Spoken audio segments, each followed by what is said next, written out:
Election Commission has specifically made an attempt and kept the elections on a Wednesday so that it's not a long weekend. I mean, that says a lot about what we are looking at, how uninterested people are to come and vote.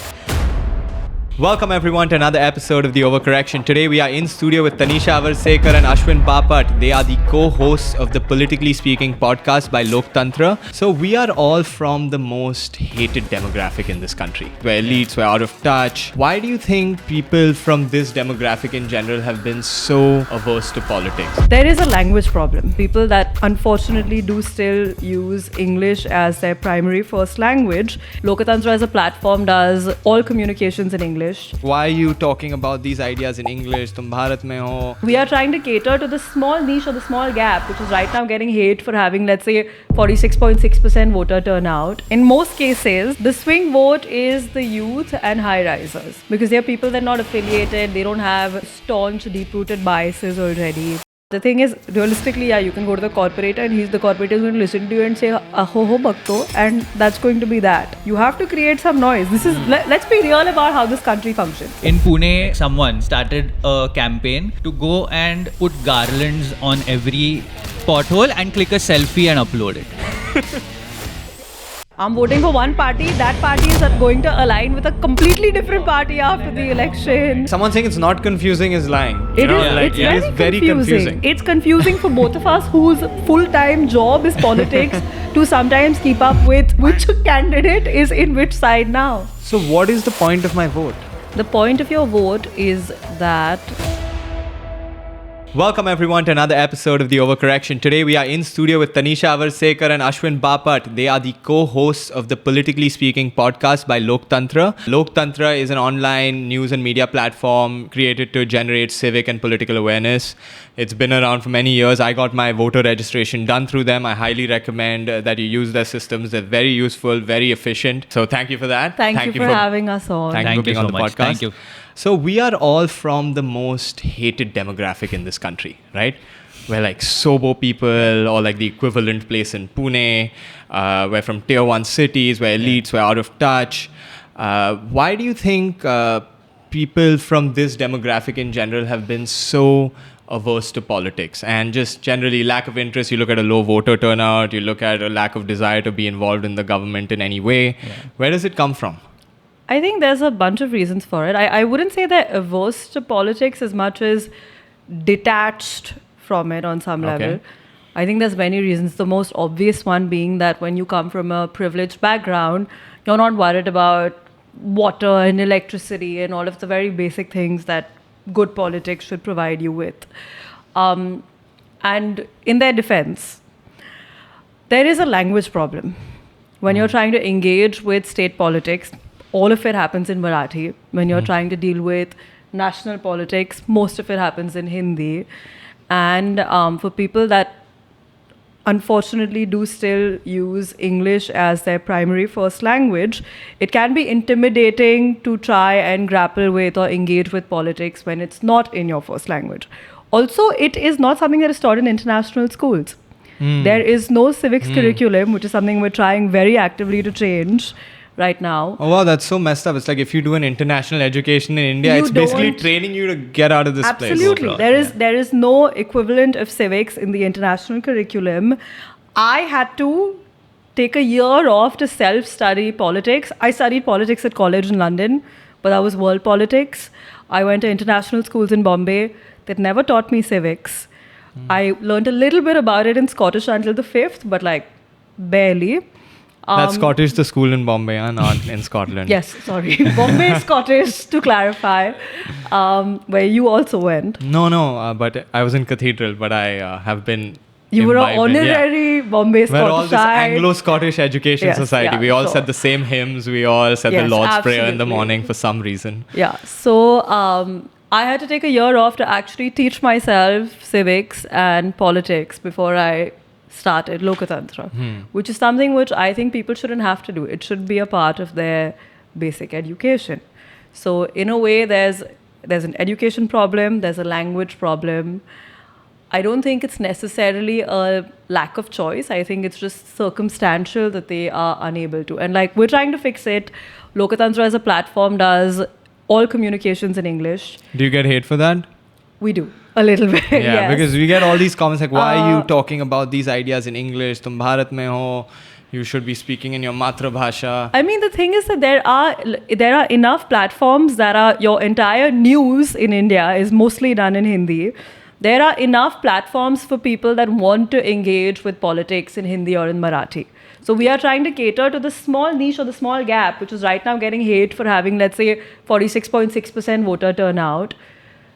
We're trying to fill in that gap and saying, if you want to know more, this is where you can in the language of your choice. Yeah. We're trying to make it easier for them. Yeah, so right. what I feel is basically, it's not one reason or any particular reason. I think it comes from, like she spoke about, privilege. So one thing is privilege. Secondly, it's also an apathy or an indifference towards politics, because since we don't have social security as such, so they are not dependent on the government. Or if you see, like say 30 years of our lives, they haven't changed in any way because of a certain government being in power or not being in power. I would disagree. I think our life has changed, or at least mine, 100%. And I would say lots of people's when the government changes.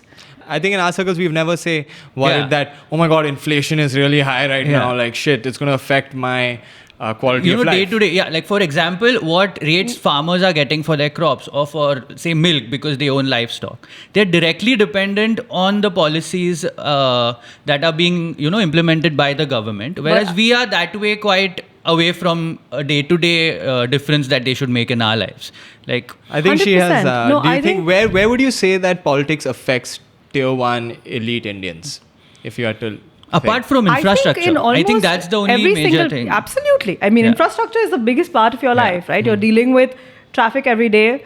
You're dealing with public transport, or the choice to be able to choose between public or private transport every day.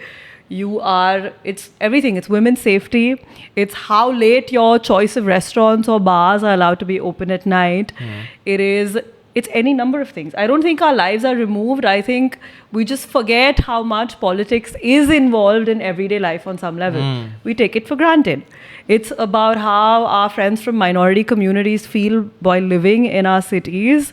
So that's exactly. So that is other people. I'm talking about when a person is thinking about themselves, they are pretty much thinking that, whether I vote for X person, Y person, my life is pretty much going to be the same. And that's why there's a sense of indifference towards politics. I agree, sure. It makes lesser difference to our lives, which is not to say that it doesn't make a difference. No, not doesn't. Obviously, like the way they think is that my life is pretty much not going to be affected by which government is coming into power or not. So that makes them a little more detached and indifferent to politics. We're also jaded.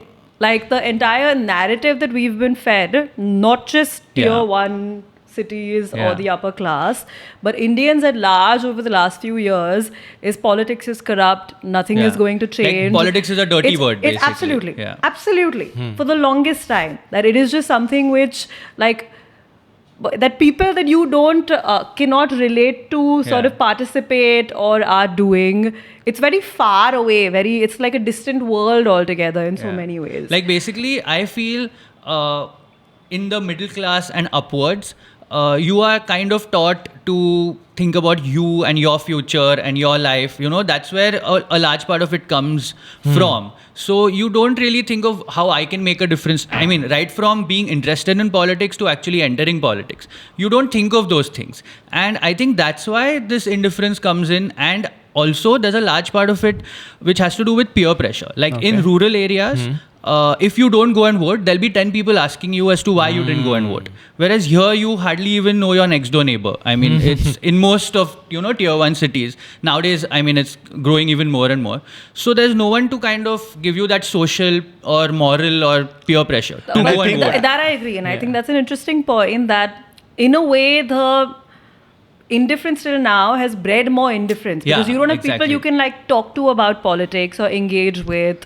It's something which I think changes after a certain age, because I've noticed this funny pattern with like a lot of our friends, where our friends don't care about politics and won't know about it, but all of their parents on the other hand, from the same socioeconomic background, are very aware, very engaged, have an opinion, know what's funny happening. part about that is that till the 80s, actually urban voting was higher than rural voting. Okay. And since the 80s, there's been a sudden shift, gradual shift, to now rural voting being like way ahead of urban voting. I mean, that's a big shift. The average I think. in India is 67.7 and the average in South Bombay is 47.7.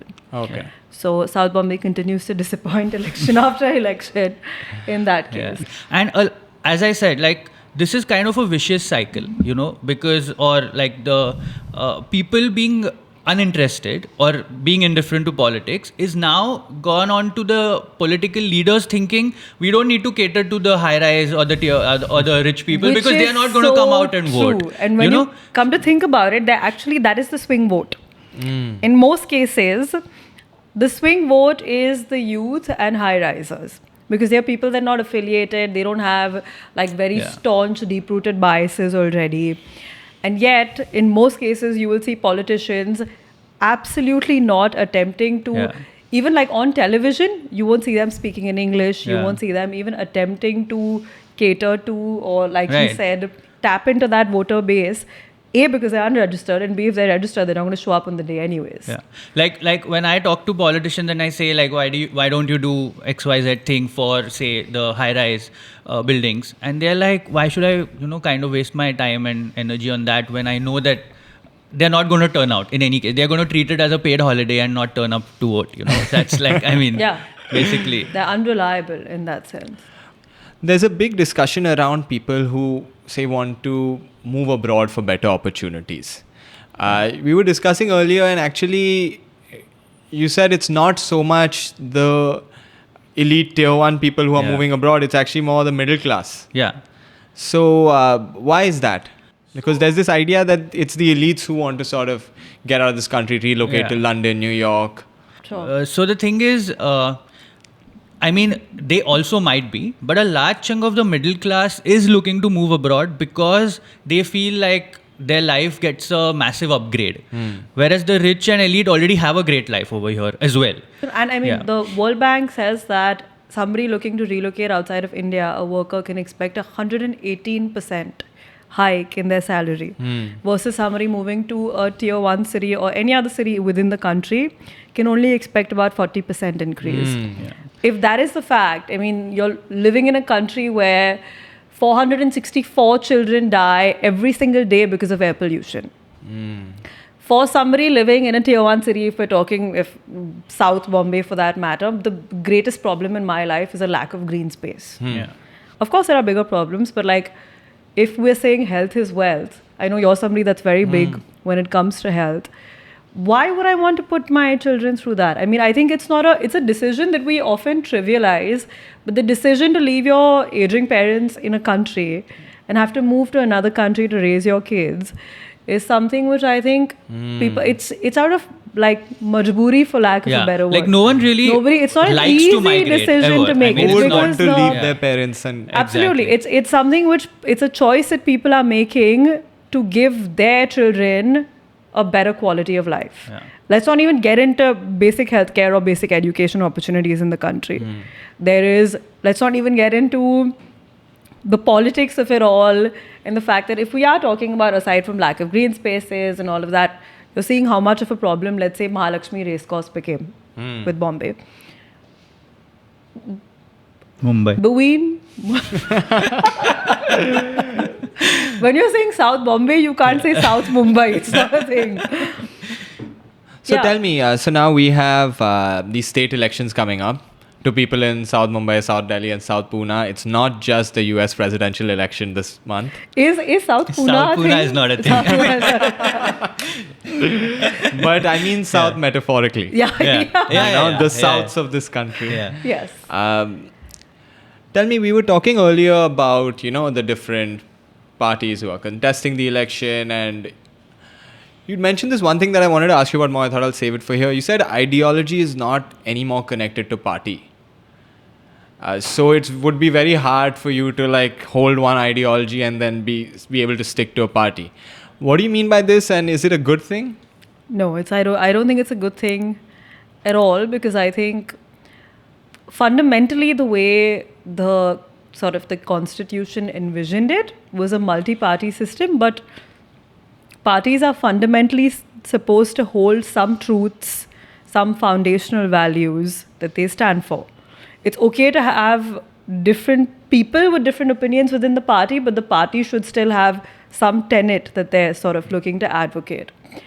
In India, I don't think we have that anymore. So the thing is, it's politics of power, right? Yeah. So whatever it takes to be in power, you have to do it. You've seen So- people in this, especially in Maharashtra now, more than ever, more than any other state almost. You have seen The most some of unnatural the alliances. most important leaders. Alliances also to some extent, Yeah. like I get it. Okay, you have to form government, you have to do what you do, okay.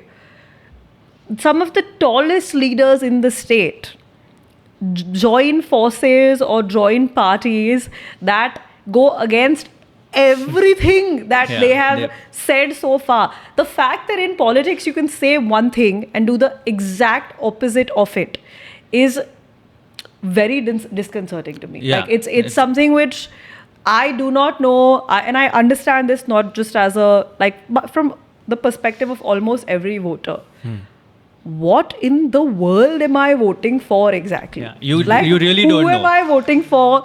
What are the values I'm voting for? Like, what does the party I am voting for stand Like for? even right now, if you talk about the state election, there are say 2 alliances, but you can't be sure that after the elections are done that those will be the the alliances that will either one will come Absolutely. into power. So this is sort of beyond changing your mind in a moderate way on an issue, which I always think is a good thing. Like if you Yeah. told me on paper, hey, this politician has changed his stance, Yeah. I don't always on paper look at that as a bad thing. I I'm think like, it's a Yeah. wonderful It's a thing. great thing, thing. right? I think That's a it's good thing in wonderful principle. thing. Yeah. Absolutely. No, but there has to be some logical Exactly. steps you've taken to change sure. that stance, 100%. and that should also actually be available to the public to see. But the thing is, they're Yeah. not even marketing it as quite that. They're not saying we're changing our stance on anything. There's very few that have done that. But having said that, to, like he said, completely go a 180 on something that you have said before is like it to me just kills credibility. And it makes it harder for somebody like me that is trying to get a younger audience or a more logical audience invested in politics to pitch it to them saying, like, this is the question that we get most often is, what in the world are you expecting us to vote for? Like, where you want us to register, you want us to go and vote. I'm Who voting do- for who one did we vote party. for? That I party mean, is yeah. going to align with a completely with the different party opposition after and the then form election. government. It's like I kind of voted them into power. Yeah. So basically, people are saying as it is, if I vote or not, it's not going to make a difference, or my vote is going to turn out to be something completely different. So that is again another reason why people are saying, I mean, might as well not vote. Yeah. So Is that more particular to Maharashtra and South Bombay than it is all rest No, I of think the country? that is pretty much the entire country. But in Maharashtra now, with it's just these more two- urban population. With more, these two regional parties splitting, the NCP and the Shiv Sena being one of the biggest forces in state politics, Yeah. splitting into two different sides. Factions, yeah. It's way more. Suddenly you're looking at like 6 parties at play over here, which is Yeah. unheard of. I have never seen anything quite like this in my Like the life. most, from what I remember, the 2014 election was that way very hard to call because every party was It was fighting a on its own. four-cornered fight. So Yeah. really, no one knew what is going to happen. But it's the same right now. I mean, the alliances there's are two so more this time. yeah, It's a there's 2 more, six-cornered fight. and it's just very very different. So yeah. You can't even polling anymore in the state is so impossible because you're asking voters who would you vote for, and some of these guys don't even know whether the candidate they want to vote for is in which of the 2 NCPs Yeah. or which of the It 2 is confusing. Senas. Yeah. That someone saying it's not confusing is lying. It is. Like, It's it is very confusing. It's confusing for both of us whose full-time job is politics to sometimes keep up with 288 Yeah. constituencies, Madhe, which candidate is in which side now. Yeah. So the multi-party system was not envisioned in this type of way. No, I don't think Definitely it not. was. Yeah. So I know Tanisha and Ashwin do not disclose their personal political leanings. I very not much. by choice. I am Yeah. contractually obligated not to. Ashwin just doesn't do it for convenience. So you can feel free to pester him. if you want. No, but but the way I would like to put it is that this time, because of the Maharashtra basically has I think, the most amount of urban population or a high amount of urban population. And the Election Commission has specifically made an attempt and kept the elections on a Wednesday, I think. Yeah. Because so that it's not a long weekend or like that. I mean, that says a lot about what we are looking at, how uninterested people are to come and vote. So basically, yeah. So I wouldn't say like, and why I would not like to comment right now on any of the alliances is because after the elections, we don't know if those alliances are going to stick or not, or who will come into power, which two or which three will come into power. So we have to genuinely be open to any 2 or 3 parties forming the government. So what is the point of my vote? The point of your vote is that The person who is contesting from your constituency is an individual. So that person, whether the party decides where to go or not, is still going to be the individual that he is, he or she is. So more of holding individuals account over Exactly. parties. Because I was like, what will I do? Absolutely. You'll tell me to cast a vote. I'll cast a vote. Like you said, I don't know what's going to happen. What type you of vote alliance for will... the person. Yeah. You don't vote Yeah. for Vote the party. So where, especially for local body elections like the BMC or PMC or the state elections, after all, you're never... Even for general elections. Even for I would general say. elections, Absolutely. yeah. But like you coming in contact directly with with a member of parliament is a rare thing. So you may be looking at a central government in looking at that and voting. But where it comes to local body elections, you should surely look at the candidate and look at the individual more than looking at a party. Okay. Because after all, they are going to be the ones that are going to be solving your problems or actually making a difference where you stay. And it starts from there. So once people start doing it, it's like the chicken and egg story, right? Like, do you say that I'm going to go and vote and then eventually you hold the people responsible? Or is it going to be them saying, no, they don't come to vote, so why should I cater to them? It's again that. So as soon as more people start turning up for the election, it's going to work the other way. So then people are going to, the candidates are going to start looking at you as people whose opinions they need to start taking into Yeah, fair enough. consideration. Even if I go and make a misinformed vote. Yeah. Because but I'm the not thing exactly. is, there is so much information available today, Yeah. especially to, I mean, this is basically a plug, but like go look up your candidates, do the research, find what their educational qualifications are, the number of criminal cases they have against them, what It's work so sad they've that done we have to look that up for every in politician. the past. But do it, like try and And you can find that all hold of them that to data. a higher Yeah. standard. Yeah, you can, if you're from Bombay, Mumbai, we have all of that information available on Lokatantra, but you should, even for other cities, there are really, really great platforms that are doing this for almost everywhere in the country. And now I think even the Please do ECI your website research. at least gives you basic information It like does, it education does, it does. and these kind They of are things. actually So, doing a better yeah. job at in Tier 1 elites because they have set up a polling booth in my building now. They didn't do that for the general election. That's great. Yeah, but for the state election, with their they have to. they will do it. But also, in the last election, I saw some. I don't know if all the polling booths had that, but a lot of polling booths had a selfie point.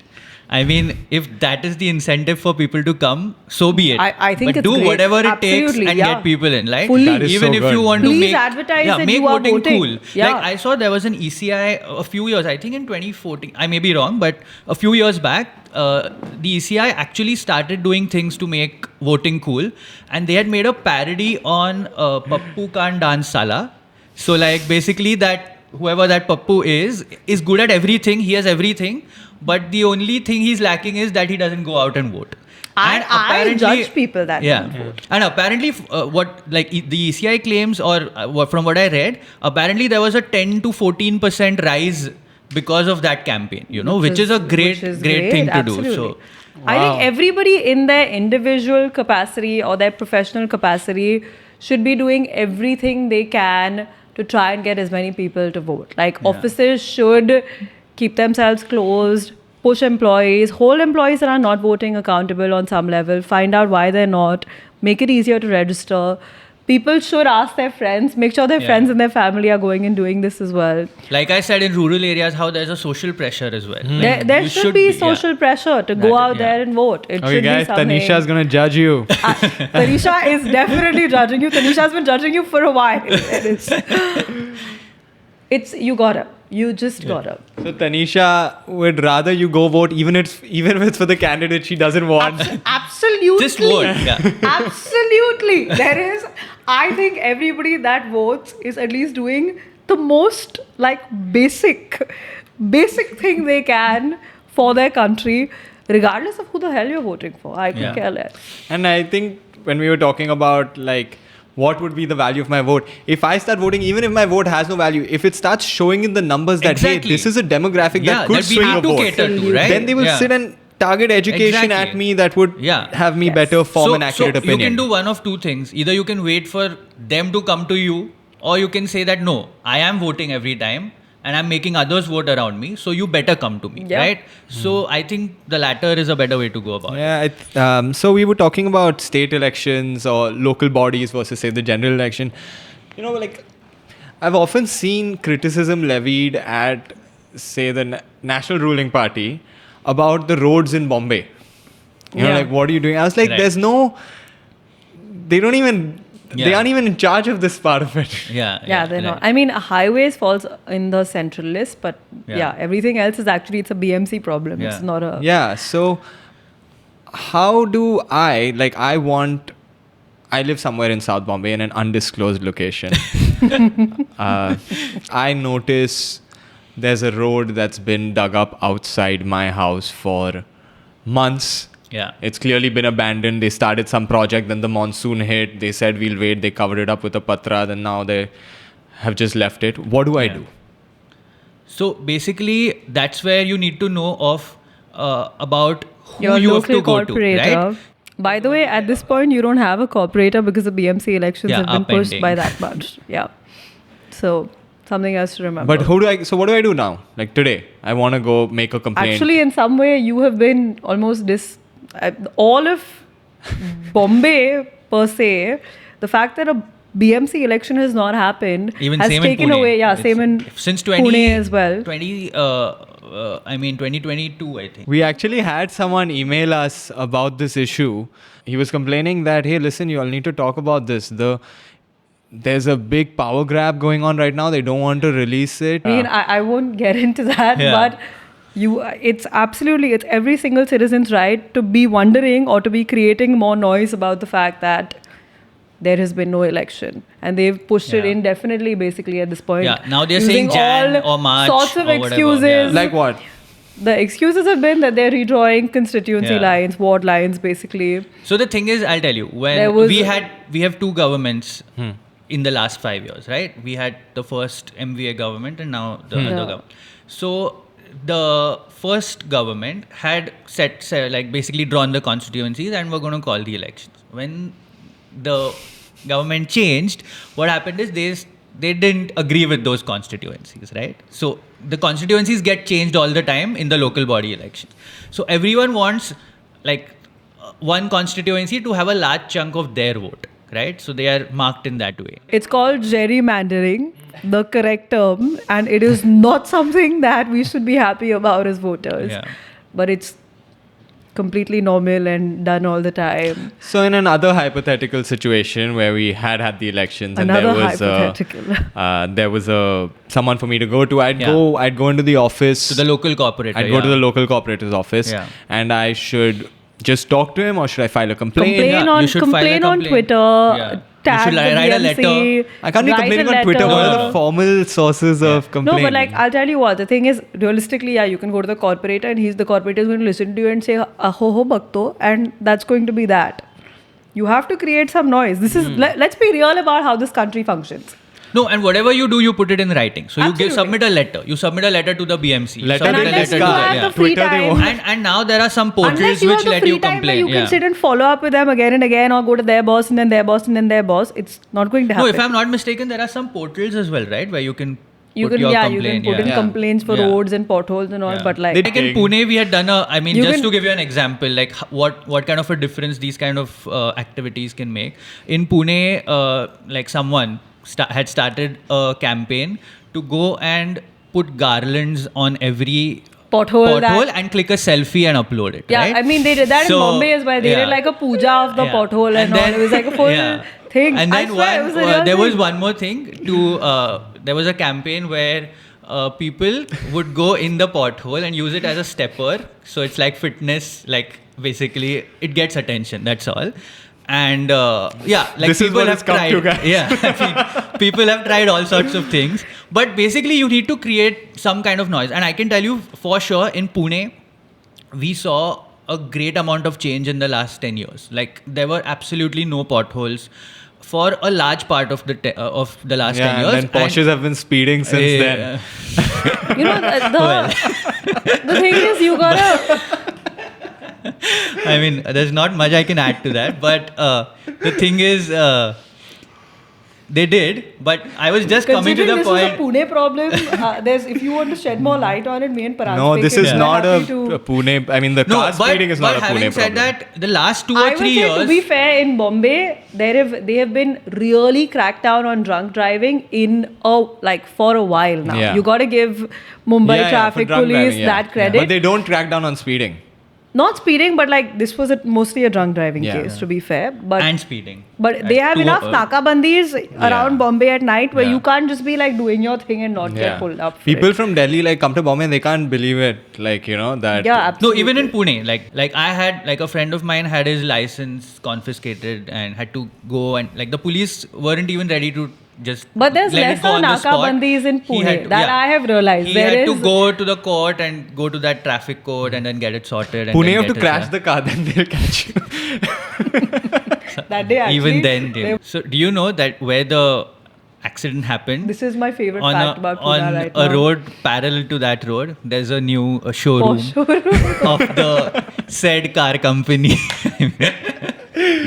Oh my Like a newly inaugurated one after that We joked incident. about it. I feel bad for Porsche, bro. Puru, my co-host, always jokes. He's like, why? This is the Pune Porsche case. Yeah. This is the worst marketing Porsche has ever had in their life. Definitely. Yeah. And it's really not their fault. No, They but tried where I was blaming it on coming the to car. was that we had a period of 10 years, which was really good, 10 or maybe 15 years, where before that there was a huge hue and cry about potholes. And we had that great period, and then again it's gone down the last 2 or 3 years, every monsoon there are potholes and all. I mean, if you So- live in the university area, there's barely any road to have potholes on at this point in time. Pune University let's is a be whole real. new podcast. Yeah, it's I mean, like we those- can do a whole episode other on that. I mean, podcasts It's like they say, Okay. those potholes have a road on it. Yeah, yeah, basically. You know, basically. it's like exactly. that. Yeah.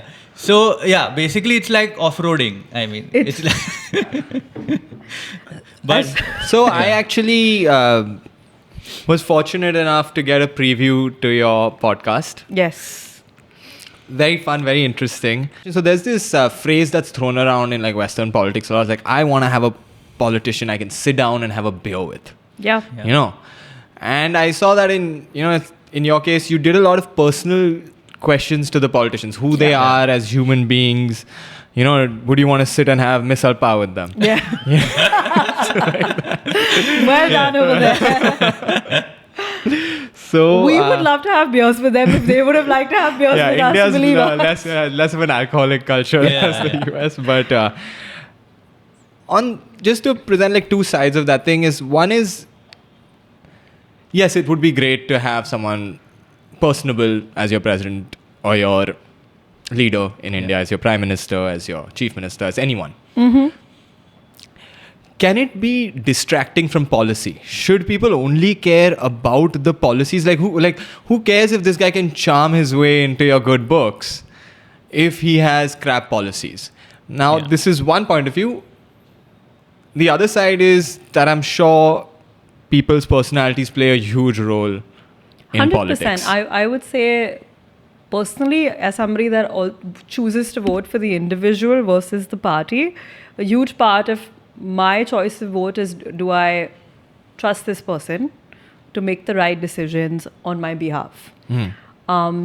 There's this really cool Simon Sinek podcast. I'm a huge fan of his, where he talks about how the Navy SEALs recruit their leaders basis a trust versus performance chart. And of course, the ideal case scenario is that you have a high performer who's extremely trustworthy, but considering that is unrealistic on some level, if you have to pick between somebody that is very trustworthy but not a super high performer and somebody that is a great performer but not very trustworthy, you go with the first option, which is also on the basis of which I would sort of vote, because I would rather have not the highest IQ person whose heart is in the right place, than have like a really bright person who has really sinister intentions while I am voting. And I feel like that's a huge part of a lot of the job is, of course, interpersonal skills. 100%, the top job, or any job for that matter, in the world that we live in today. But I also do think that integrity and compassion, value for human life. Look at Israel and Palestine today. It's not just about the smarts. It's about whether or not you can make the right choice basis the right values if you're put in a position where you have to. So my take on it is that the two are not really mutually exclusive. I mean, you Okay. don't have to look at either policy or the personality. The thing is that I feel it's a great way to attract attention from the non-voters and people who are not interested in politics to somehow maybe like the person or like kind of relate to the person, like as we discussed earlier, that somehow there's no relatability with a politician. I mean, we are dressed in this way. You'd see someone in a white kurta, and that white kurta has just been kind of aligned with politics, which people are averse to.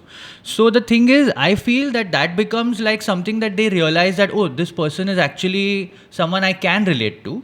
And then maybe you can deep dive into the actual policies, and that becomes like a way in which they can. Because if you directly start asking them about which policies are you interested in or whatever, they're as it is not going out and voting. Like when it comes to why we chose to do it on the podcast, similar to why we sort of profile candidates before an election, it's to be able to, like he said, when you see somebody in a kurta, and because for some reason with Indian politics, Indian politicians sort of keep their private life very, very far away from their public life. So they are, like I was saying, the detachment, the sense of distance from the real world. We were attempting to bridge that on some level. Yeah. To be like, this is what you have in common with this guy. Yeah. This is what you can connect on. Like something like the movies, music, family life. These are all things that, even if they don't bring to the forefront, are things that they also have as a part of their life, which we do as well. Actually, no one Basically, really this thinks... person is also one of us. Yeah, And no then- one thinks like, this politician's going to go home and he's going to kick back and watch Netflix. Absolutely. Right, which is the type of stuff, I mean, not to give any Absolutely, spoilers, yeah. but like, these are the types of things you at least start viewing them in a different way, that, hey, It they're not... humanizes them. Yeah. Or more than also anything a else. large part of, I mean, most of the politicians have a life before politics, which is pretty much the same as all of us, right? I mean, most of us. So even getting to know that can kind of get you interested in, so if this person had a similar background but has gone into politics, maybe that can also Motivate people to motivate get into people politics. to get into politics Absolutely, as well. absolutely. A lot of them came from very privileged backgrounds, especially the ones that are like dynastic politicians. These are people that didn't have to. They had the background, they had the money, they could have chosen not to. But obviously, on some level, they have made the choice. And why? Why did you choose to do that? Do you think dynastic politics are is it more about privilege or patriotism? I think it's about a combination of both. I think similar to nepotism in the debate in almost any other industry, I personally think it's a very sort of natural course of things. I don't think that nepotism or dynastic politics should close off or make it harder for newcomers to get into the industry, which is why we've created this platform for independence and everything. But having said that, I think it's completely normal for any parent to want to give the best possible opportunity to their child. Also, you grow up around it, right? You grow up around statecraft, and the you thing hear is, it. In 100%, I mean, there's- I don't know why politics or like the showbiz or whatever is kind of isolated or singled out for this nepotism term. On my front, I think that of all the places you should allow nepotism, it should be show business. Like, who gives a shit? They're movies. No, but where Politicians, there's nepotism. Yeah. Forget, we'll talk about politics, but there's nepotism in the legal fraternity. Exactly. There's That's nepotism where I was in the coming medical, from. In the medical fraternity. People inherit clinics, right? So Exactly. your mom, your dad Absolutely. was a doctor for or 20... businesses, like any business. business. After all, like no one 100%. is asking a business dynasty if why is their son or daughter worthy of taking their child. I Completely think private those questions ventures. are asked No, but all still, over. I mean, I'm just saying, like in Yeah, but then you get into like, see, private do whatever you want with it. When you're playing with public funds, public goods, and certain professions like the legal profession, which is very tied to laws and public governance. Again, the thing is with politics, it's in many cases, a good half of them, it's your choice. You're voting them in. Exactly. Let's be real. Similar to showbiz, you it's have the on option the of people. You pick these people. You choose who you give your attention and your vote to. It's easier for them to attract their attention 100%. But in it's politics also, it's like a launch. Yeah, it's That's a launch. okay. It's like but it can 100%. only get you a launch, right? I mean, it can only. He's absolutely right. Yeah. It can only get you a launch. What you do with the launch, it'll get you many opportunities. How you use those opportunities it's. I mean, we are seeing examples of a lot of politicians who are second, third, fourth generation politicians, but failing miserably, right? So it depends on us, after all, as voters, of whether we are going to let them succeed or not. So we shouldn't not let them succeed just because they are from a political family. But if they are, only because of their family, they're in politics, then definitely people will or should vote them out. Also because politics is such a difficult industry to get into if you're an outsider. Is it because of capital? It's partly because of capital, but more than that, it's access. It's the thing with politics is even if you have the money, and you look at, especially again, look at South Bombay, for example. Any number of people that have the capital, but you need to know the right people. You need to have the kind of access to put you in those rooms. Also, it's unlike, let's say, corporate life where there's steps that you can take. You do XYZ thing and then you land up in this position. Politics is not a linear journey. So nobody really knows what it is that they are supposed to be doing to eventually get there. We have people on the podcast who, in terms of that, are first generation politicians. So people will get to know that as well. That what were the hardships from a completely non-political family, what all one had to do to become an established person in politics. So because I still don't know the formula. I've done this for a decently long time now. I don't know what the formula is.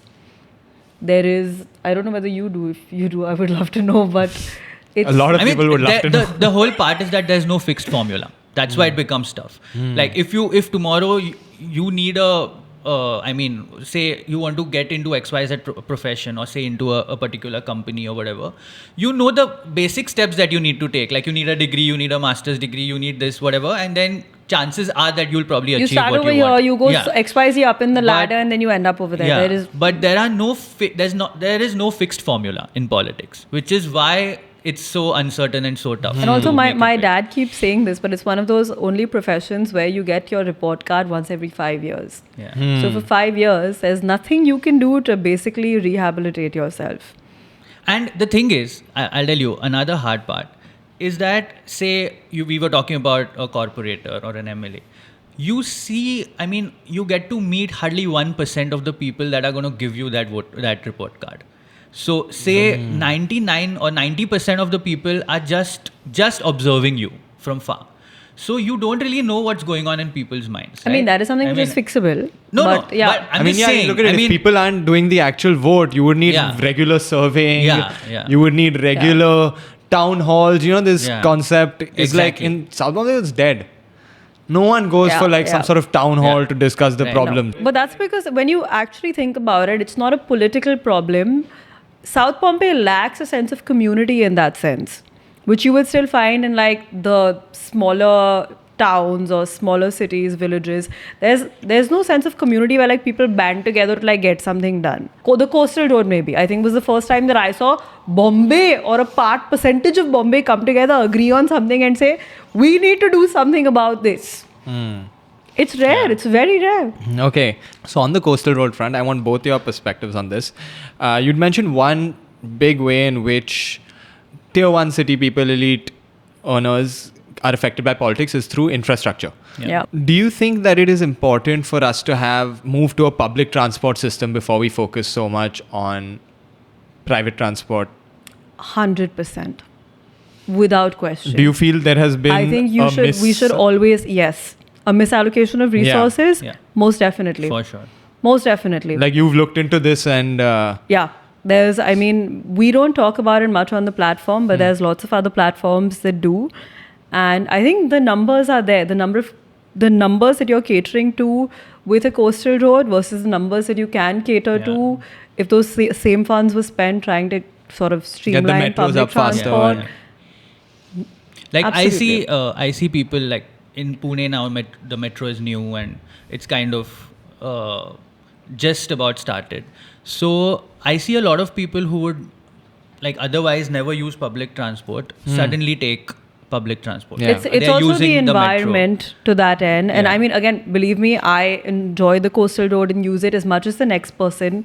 But again, when you're looking at it, you have to be So the catering thing to is- the majority. So I was talking to someone involved in town planning and urban planning. So they said that now it's very hard to convert one like the population that travels by one mode of transport to another. It's Okay. extremely hard to do that. Okay. So when you build, say, when you're adding a new way of public transport, you're targeting the new people who are basically like, for example, the people who are turning 18 and will buy a car or will buy a bike. Those people are the ones you're targeting. Got it. To kind of condition them. Yeah. We will see. Yeah. I mean, I think to get me to shift now, you'd have to build a station Exactly. in my hall. Yeah, like I will never shift to public transport, but the new people that are coming in, I mean, so now in Pune, which was like public transport was unheard of. Like no one traveled almost, like very rarely. But that because makes there a was lot only of the sense buses, if yeah. they're targeting the new entrants into the Exactly. independent travelers market. Yeah, yeah. And I guess those are results we'll sort of get an idea on 3 to 5 years. I mean, Although- every time they have done something good with public transport, you look at the Delhi Metro, you look at Vande Bharat, I feel like you've had enough urban city folk talk about it, enjoy it, and use it. So I don't think that funds spent on public transport would necessarily isolate one demographic anymore.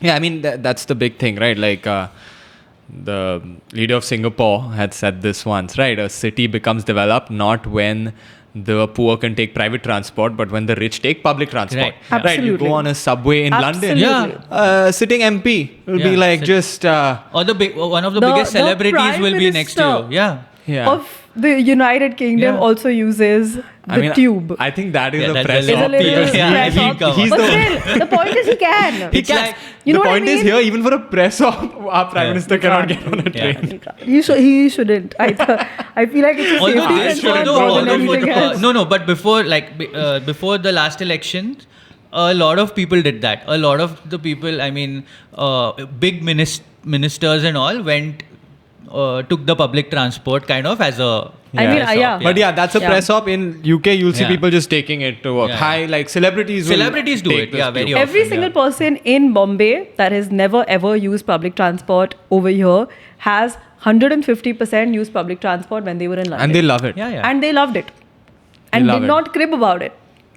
People love doing things on their own there. You know, they love doing their own dishes and they make a whole thing of it and they'll walk their own dogs abroad and they'll never do Yeah. any of that stuff here. But if we look down, like this actually blew me away. I want you to guess how many people died on Mumbai railways last year? Every day or in total? Tell me in the last year. Wow. In the last year. I had Every- actually, I remember, I mean, I had read that there are X number of people which die every day. So, In the year 2023, 936 people died wow. in Mumbai railways. That's almost 3 a day. 3 a day, yeah. 3 to 4. Right. Yeah. Somebody should be held responsible for the number of deaths that have happened on our railways. Somebody should be answerable.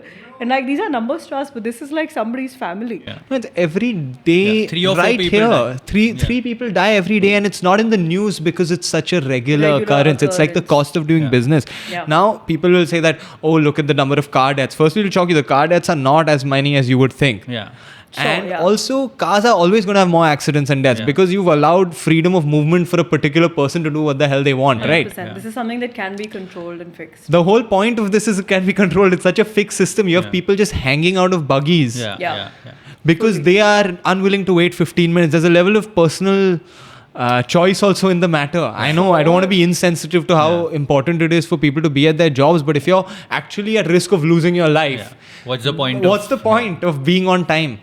Right. So what do I do now as a as a local citizen. Yeah, so this is where you can, where we again said, like, there are ways to write letters. Obviously, a lot of people have done that. I mean, write letters Yeah. when you put it that way, it just sounds Yeah. lame. But like Yeah. honestly, the thing but is, but I'll tell you one thing. Till something is in writing, right? No one is going to take it seriously. That's the way this. even if it is in thing writing, works. they'll and when I think we're saying put it in writing, I would go to the press with something. Like when I Yeah, say go like- to Twitter also, you need more people. It's one person's voice, as unfortunate as it is, will not get the job done. You need to create like an action group of people. I mean, we are also thinking You about it need to because go- I don't want to say there's not much you can do about it. Yeah. I mean, but No, but I mean, Yeah. I think a big part of what I'm hearing here is that there may be formal sources of redressal But you that need you to can. mobilize you need to enough mobilize people society. for somebody unless to take it draws something that much seriously. attention, again, it's all linked, right? Till they know that this is going to be a topic on which people are going to vote Or an issue, yeah. or an issue. Anyways, guys, I think we've covered a lot of topics. Thank I you think this so has been a lot much. of fun. We had so much fun. Please, I'm sorry we said Bombay and we said. I would like to Pune. apologize on the record for saying Bombay as much as I did. You know, and for anyone who, says that we're out of touch, we might be, but it's not because we're speaking in English. Yeah, Okay? definitely. Yeah. Right? They are not. I agree. I may be out of touch, but again, it's not because of how I speak. Trust me, it may sound like it, and I may sound like a complete douche, and I may be so disconnected from all these things, but it is not because of the language I am speaking. Yeah. And I mean, you speak fantastic Marathi. I Yeah, can better than personally I attest to that. But better than I speak my Hindi, at least. Yeah, but I mean, the point I is you're grew up supposed to be speaking, yeah. You're supposed to speak Yeah. Marathi, right? Isn't that the whole thing? My grandmother Every state is going for to its hear own you say language. that about my Marathi because people of her generation don't think my Marathi is good. I mean, my like mother tongue is Marathi, I'm sure it must and be better than hers. he thinks Yeah. my Marathi is not good enough. So It probably isn't good enough, I'd say, by. I'll also say that Mumbai Marathi versus like general Marathi is a tad bit different. No, every city has its own Marathi. Yeah. Like It's people not can Mumbai, spot yeah. that my Marathi is from Pune.